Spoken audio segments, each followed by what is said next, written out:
거룩한 우리 영혼의 생명 말씀은 고린도후서 4장 3절로 18절 말씀을 봉독해 올립니다. 만일 우리의 복음이 가리웠으면 망하는 자들에게 가려운 것이, 그 중에 이 세상 신이 믿지 아니하는 자들의 마음을 혼미케 하여 그리스도의 영광의 복음의 광채가 비치지 못하게 하매니, 그리스도는 하나님의 형상이십니다. 우리가 우리를 전파하는 것이 아니라 오직 예수 그리스도, 예수의 주되신 것과 또 예수를 위하여 우리가 너희 종된 것을 전파합니다. 어두운 데서 빛이 비추리라 하시던 그 하나님께서 예수 그리스도의 얼굴에 있는 하나님의 영광을, 이는 빛을 우리 마음에 비추셨느니, 우리가 이 보배를 질그릇에 가졌으니 이는 능력이 심히 큰 것이 하나님께 있고 우리에게 있지 아니함을 알게 하려 합니다. 우리가 사방으로 우겨싸움을 당하여도 사이지 아니하며, 답답한 일을 당하여도 낙심하지 아니하며, 핍박을 받아도 버리지 아니하며, 거꾸로 떨림을 당하여도 망하지 아니하고, 우리가 항상 예수 죽인 것을 몸에 짊어지면 예수의 생명도 우리 몸에 나타나게 하려 함이니, 우리 산자가 항상 예수를 위하여 죽음에 넘겨오면 예수의 생명이 또한 우리 죽음 육체에 나타나게 하려 합니다. 그러므로 사망은 우리 안에서 역사하고 생명은 너희 안에 있느니라. 안에서 하느니라. 거룩한 바 내가 믿는 거로 말하였다 한 것 같이, 우리가 같은 믿음의 마음을 가졌으니 우리도 믿는 거로 또한 말하노라. 주 예수를 다시 살리시니가 예수와 함께 우리도 다시 살리사 너희와 함께 그 앞에 서게 하실 줄 아노니, 모든 것을 너희를 위하여 하는 것은 은혜가 많은 사람의 감사함으로 말미암아 더하여 넘쳐서 하나님께 영광을 돌리게 하려 함이니라. 그러므로 우리가 낙심하지 아니하노니 그 사람은 후패하나 우리의 속은 날로 새롭도다. 우리의 잠시 받는 환난에 경한 것이 지극히 크고 영원한 영광에 중한 것을 우리에게 이루게 함이니, 우리의 돌아보는 것은 보이는 것이 아니요 보이지 않는 것이니, 보이는 것은 잠깐이요 보이지 않는 것은 영원함이니라. 아멘. 봉독해 올린 본문 말씀에 의해서 상급을 얻게 하는 복음의 빛, 상급을 얻게 하는 복음의 빛, 부제목으로는 질거듯 안에 담긴 보배라는 말씀을, 고난 후의 영광 테마의 9번째 말씀으로 이 시간 전가할 때, 하나님의 영광의 그 생명 말씀이 우리 안에 살아 움직일 수 있는 온 마음을 다하여 참여하는 예배가 되시기를, 말씀 시간 되시기를 축원합니다. 하나님은 만물의 주인이 되십니다.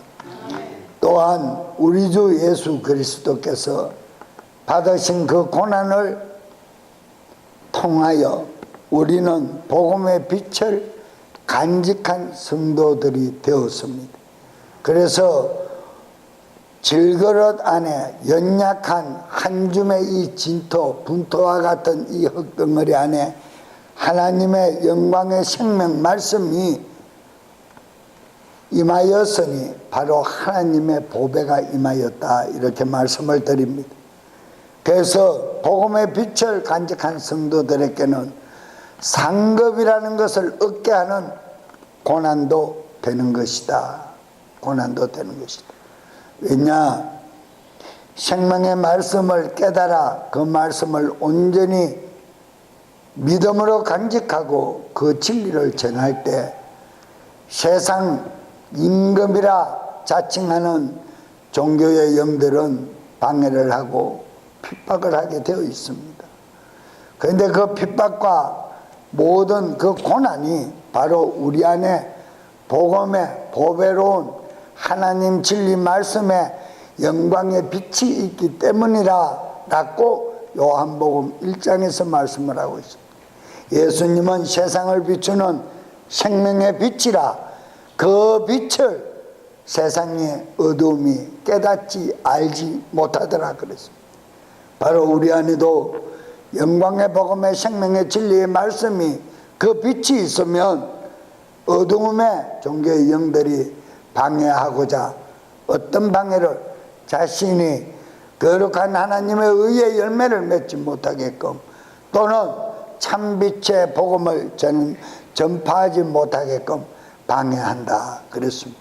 그 방해를 통하여 우리에게 닥쳐오는 역경과 고난도 바로 우리에게는 마지막 육체를 벗고 주님 앞에 서는 날 상급이 되는 그런 말씀을 오늘 전할 것이고, 또한 우리가 깨달아 그 말씀 안에서 진실된 신앙인의 삶, 정말 거룩한 신앙인의 삶을 살아가시기를 축원합니다.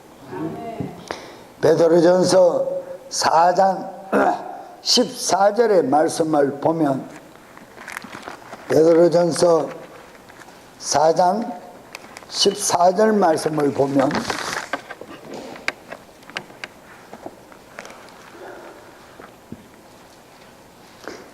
너희가 그리스도의 이름으로 인하여 비방을 받으면 행복한 자로다. 이는 영광의 영 곧 하나님의 영께서 너희 위에 머물러 계심이라. 그들 편에서는 그분께서 비방을 받으시나 너희 편에서는 영광을 받으시느니라 그랬습니다. 개역성경과의 뉘앙스가 조금은 차이가 있습니다. 너희가 그리스도의 이름으로 욕을 받으면 복 있는 자로다. 영광의 영 곧 하나님의 영이 너희 위에 계심이라. 이렇게 말씀을 기록했어요. 여러분, 하나님의 영 너희 위에 계신다. 즉 성령님이 함께 하신다라는, 성령님의 살아계신 영광이 함께 하심이란 말씀입니다.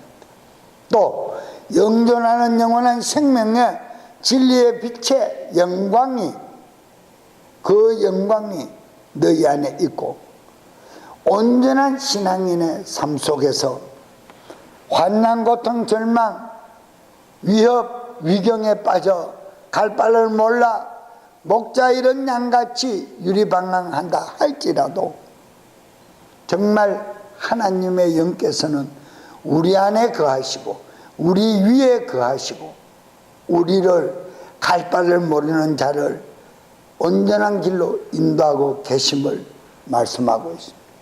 그래서 이 말씀을 깨달은 자들이 바로 하나님께 영광을 돌려드리는 것이다.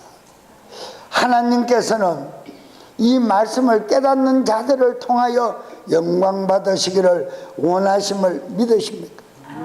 그래서 우리는 하나님 앞에 감사 고백을 하는 것이다. 그 감사 고백하는 것이 그냥 입술로만 고맙습니다 그러는 것이 아니다 이 말이에요. 온 마음과 뜻을 모아서 정말 그분이 허락해 주신 그 모든 정말 은혜를, 사랑을, 위로를 감사하는 것이다. 고마워하는 것이다. 진실된 마음으로 고마워할 때 우리 인간의 속성이 자신의 의의가 나오지 않습니다. 사람과 사람과의 만남 속에서도 진실된 마음을 보여줄 때 상대방이 인정합니다. 아, 저 사람이 정말 나를 사랑하는구나. 정말 나를 따르기를 원하는구나. 그런데 오늘날 많은 신앙인이라는 기독교인들은 그 진실을 보여주지 않습니다.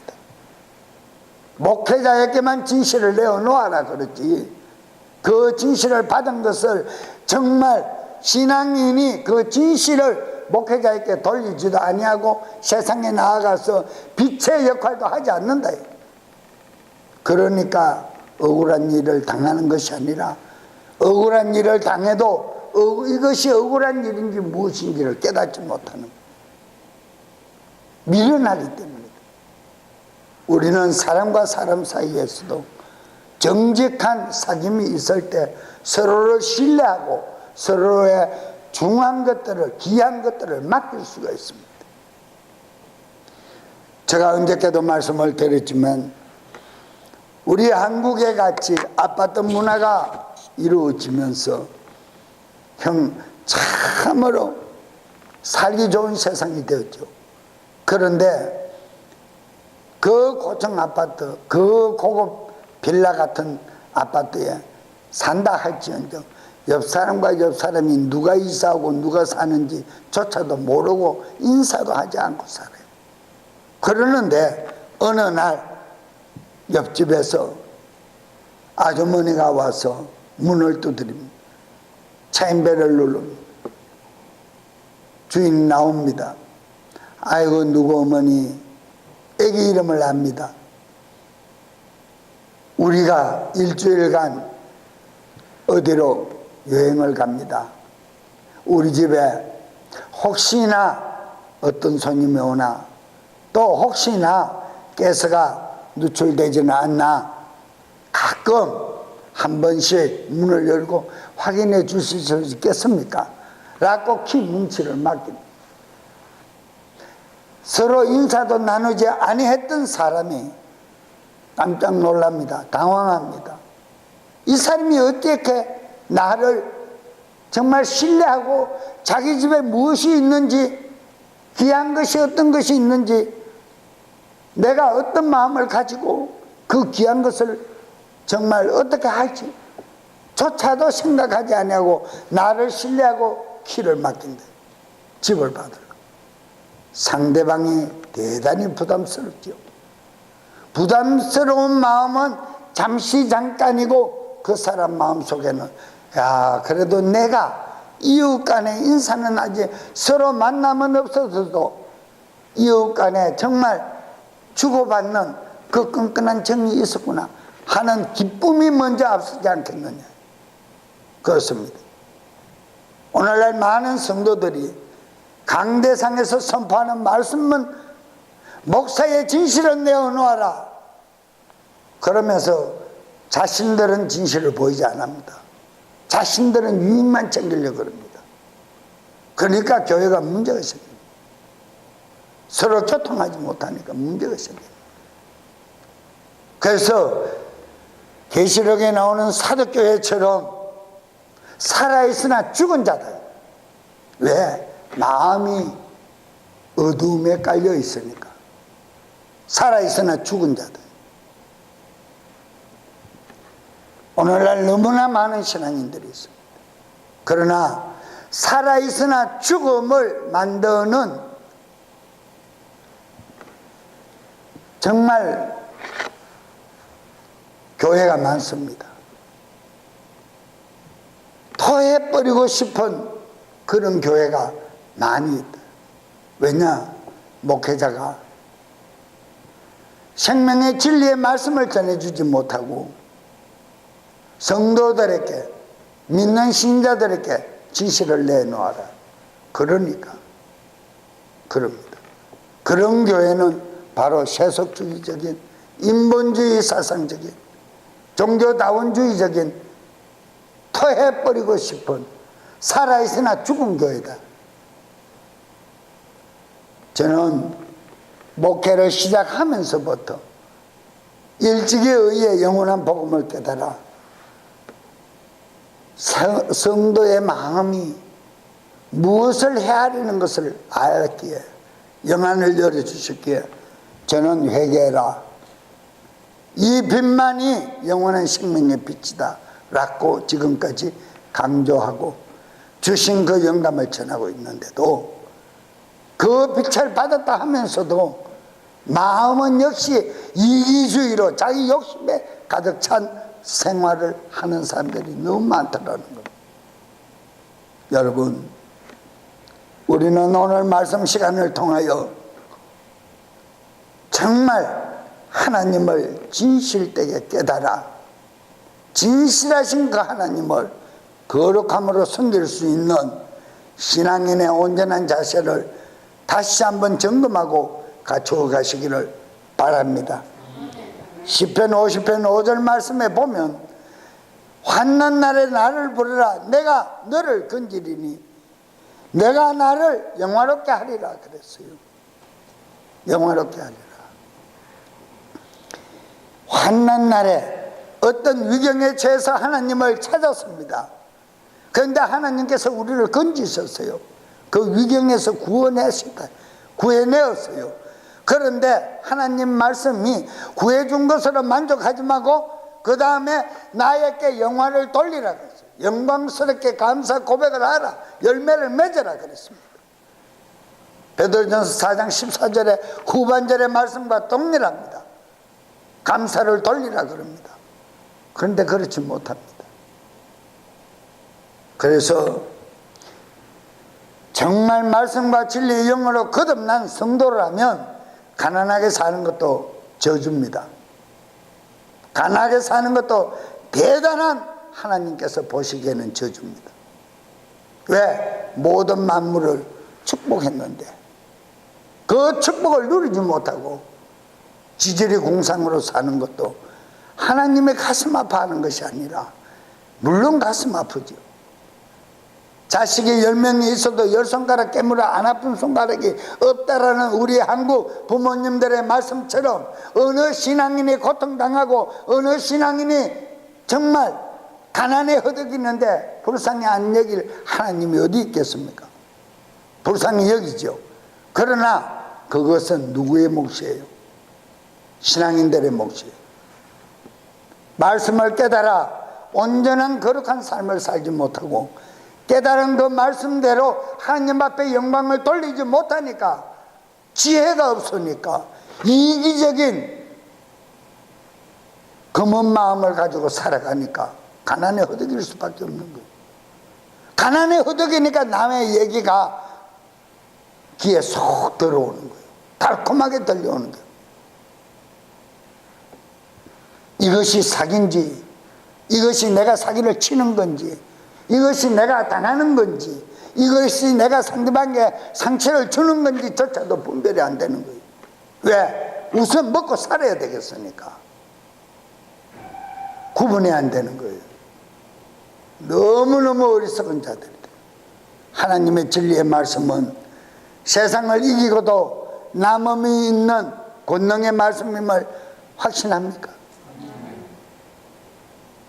우리의 마음이 변하여 금요철에 말씀드린 것처럼 한마디 하면 10마디 하지 마세요. 생각하고 말하세요. 정말 내 자신이 마지막 날에 주님 앞에 온전히 발견되고 싶으면 말하는 말 솜씨를 바꾸세요. 잘못된 솜씨는 잘라버리세요. 그것이 내 마음속에 삭이 뜯는 증거입니다. 그 내 마음 안에 삭을 잘라버리세요.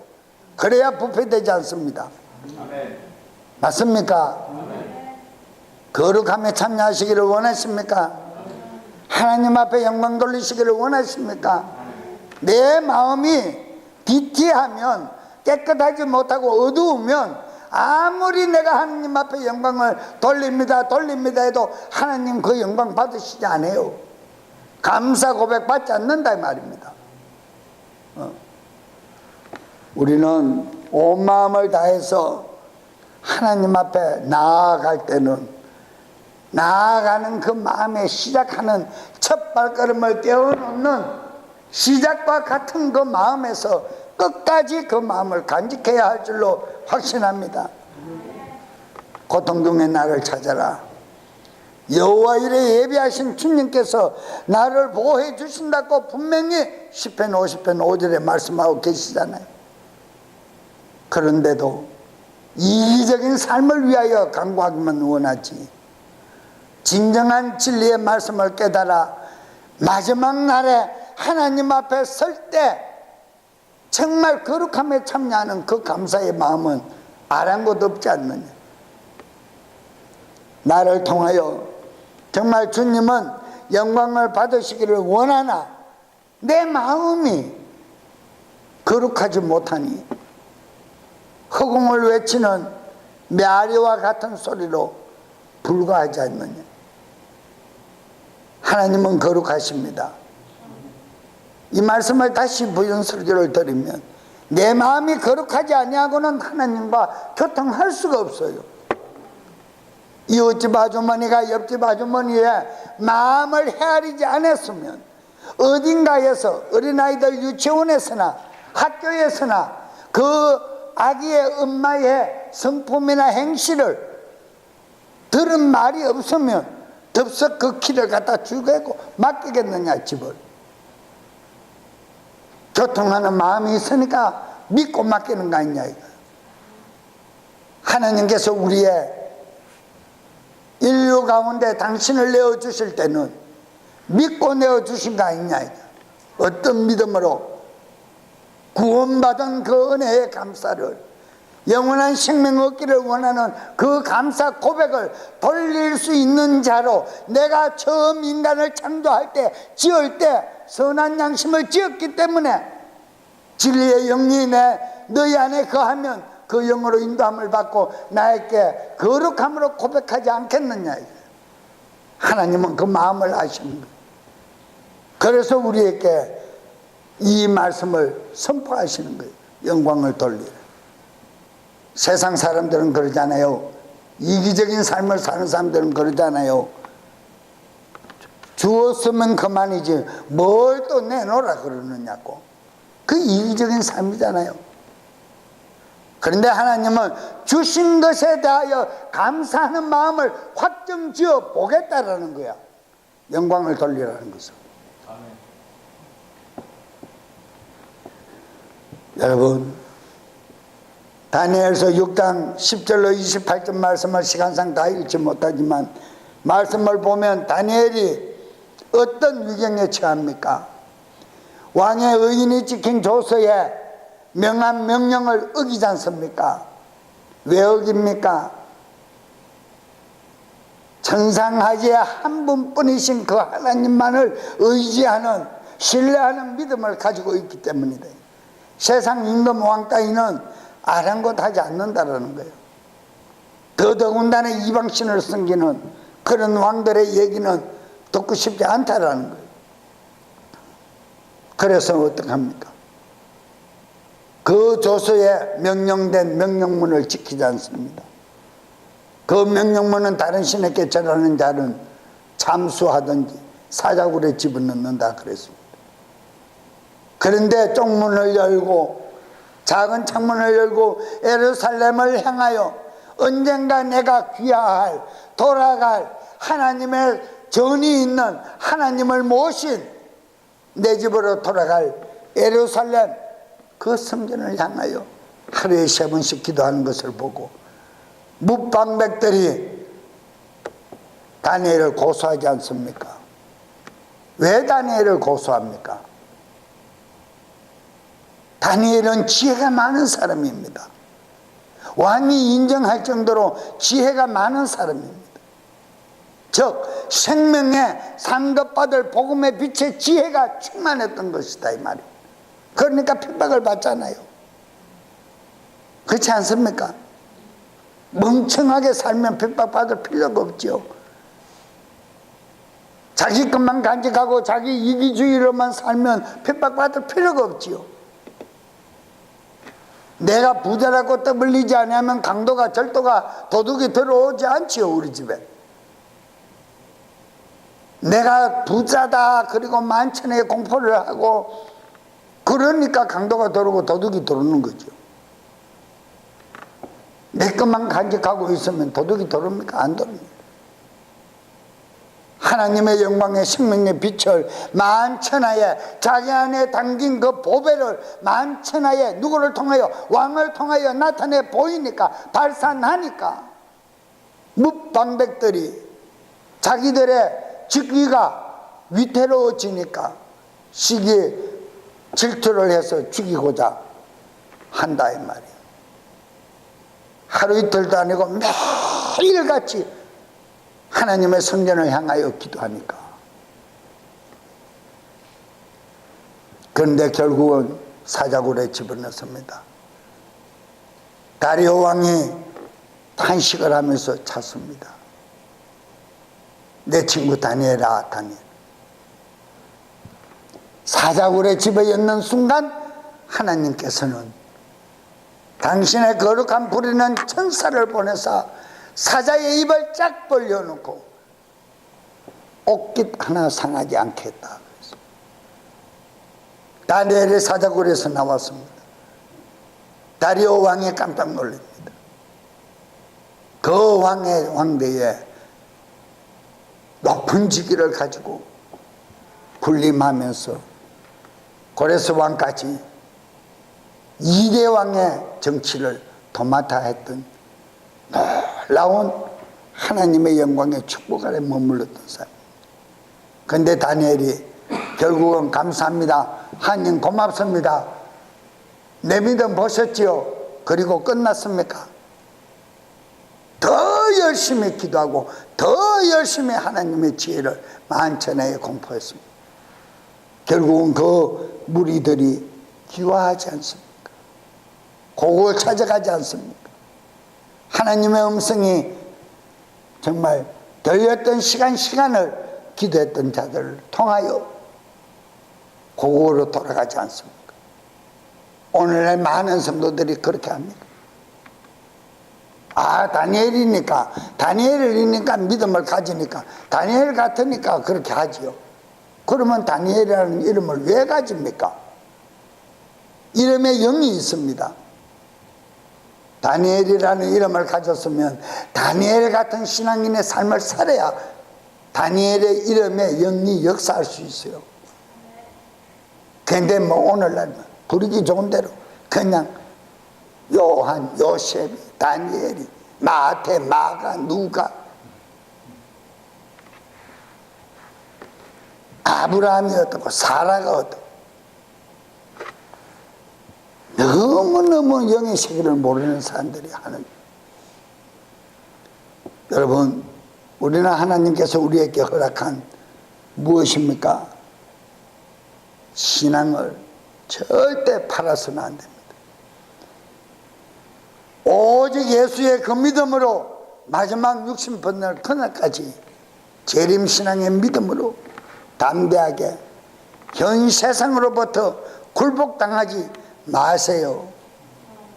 현실에 굴복당하지 마세요. 받은 은혜 감사하고 첫째 금전적 물질에 나의 신앙 팔아먹지 말아야 합니다.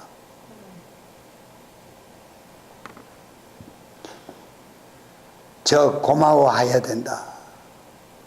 언제까지? 내 육체 벗는 그날까지. 오늘 본문의 말씀처럼 질그릇에 보배로운 보화에 생명의 빛을 담은 진리의 말씀이 내 안에 있다면 내 이 육체의 현실에 속해 있는 이 껍데기에는 아무 미련도 필요가 없다 그랬어요. 간직할 필요가 없다. 날로 후패하고 날로 썩어간다 그랬어요. 하나님 말씀이십니다. 보배로운 믿음을 키워 영광스러운 하나님의 영광에 그 자리에 참여할 수 있어야 된다라고 오늘 본문 말씀은 전하고 있습니다. 확신합니까? 아멘 핸드로 믿음이 역사하시기를 축원합니다. 절대 다시 한번 말씀드리지만 입술로만 인사치리 하지 말라는 겁니다. 내 마음을 보이라는 것입니다. 진심을 보이라는 것입니다. 진실된 신실한 감사의 마음을 행동으로 보이라는 것이에요. 하나님께서. 어려운 환경 고통을 통하여 더 크게 되는 영광의 빛의 상급이 있음을 잊지 마셔요. 오늘 본문 17절 말씀을 한번 봅니다. 고린도후서 4장 17절 말씀. 그러나 우리가 이 보배를 질그릇 안에 가졌으니 이는 권능의 뛰어남이 하나님께 있고 우리에게 있지 아니하게 하려 함이라 그랬어요. 근데 오늘날 많은 신앙인들은 조금만 신앙생활을 오래 하고 나면 자기가 모든 것을 다 다 가지고 자기가 모든 것을 다 가지고 살아가는 양 뭐라 합니까? 그만 떨면서 마치 자기 것인 양 얘기하지 않습니까? 7절 말씀입니다. 다시 17절 말씀을 봅니다. 이는 우리에게 잠시 있는 가벼운 고난이 우리를 위하여 훨씬 더 뛰어나고 영원한 영광에 중한 것을 이루미니라 그랬어요. 내 안에 있는 보배로운 만큼 진리의 말씀을 통하여 그 영광을 내가 이루어서 하나님께 고백하는 것이다.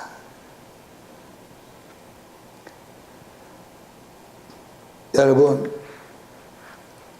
견고한 위로의 상급, 오늘 7절의 말씀, 우리 육체의 연약한 저것에 담은 그 복음의 빛을 잘 간직하고 보배로운 진리의 말씀의 지혜를 통하여 하나님께 무한한 영광과 감사를 돌릴 수 있는, 하나님이 나를 신뢰할 수 있는, 인정할 수 있는 그런 믿음을 소유하시기를 주 예수 그리스도 이름으로 축원합니다. 마태복음 5장 10절로 12절 말씀을 봅니다. 마태복음 5장 10절로 12절 말씀. 의로 인해 핍박받는 자들은 복이 있나니 이는 하늘의 왕국에 그들의 것이며, 나로 인해 사람들이 너희를 욕하고 핍박하며 너희를 거슬러 거짓되이 온갖 악한 말을 할 때에 너희에게 복이 있나니 기뻐하며 크게 반가워하라. 이는 하늘에서 너희의 보상이 크며 너희의 전에 있었던 대언자들을 그들이 그같이 핍박하였음이니라 그랬습니다. 천국의 소유의 신앙을 가진 자가 되시기를 간절히 기도드립니다. 마지막으로 오늘 본문 고린도후서 4장 15절 말씀을 다시 한번 확인하겠습니다. 마지막으로 본문 4장 15절 말씀. 모든 것이 너희를 위해 있는 것은 풍성한 은혜가 많은 사람의 감사로 말미암아 넘쳐서 하나님께 영광을 돌리게 하려 함이니라. 하나님께 영광을 돌리게 하려 합니다. 나가 나된 것이 아니라는 입술의 고백이 아니라 그분의 진리의 보배로운 보혈로 나가 나된 것이요, 지금 내가 누리고 있는 모든 행복도 감사도 기쁨도 그분의 영광의 은혜에 참여하여 있기 때문이라는 것을 영광 돌리라는 것이에요. 은혜의 빛의 복음을 통하여 그 어떤 환난날 위경에서도 우리 주님은 우리를 보호하고 계신다는 확실한 깨달음의 믿음으로 현 세상을 넉넉히 승리하시기를 주 예수 그리스도 이름으로 축원합니다. 오늘 이 시간 우리가 기도할 때 하나님께서는 시편 50편에 우리의 상한 마음을 원하십니다. 수양의 기름을 제사를 원하는 것이 아니라 바로 우리의 상한 마음, 정말 내가 거룩하고 깨끗하지 못한 그 상한 마음, 주님 앞에 신실함으로 발견되지 못하는 나의 어리석은 마음, 그 마음을 고백하기를 원하심을 믿으십니까? 그럼 다 같이 이 시간 통성으로 주여 한번 부르짖고 크게 정말 내가 주님 앞에 온전함으로 고백하지 못하는 어리석음을 다시 한번 회개하며 통성으로 기도드립니다. 주여!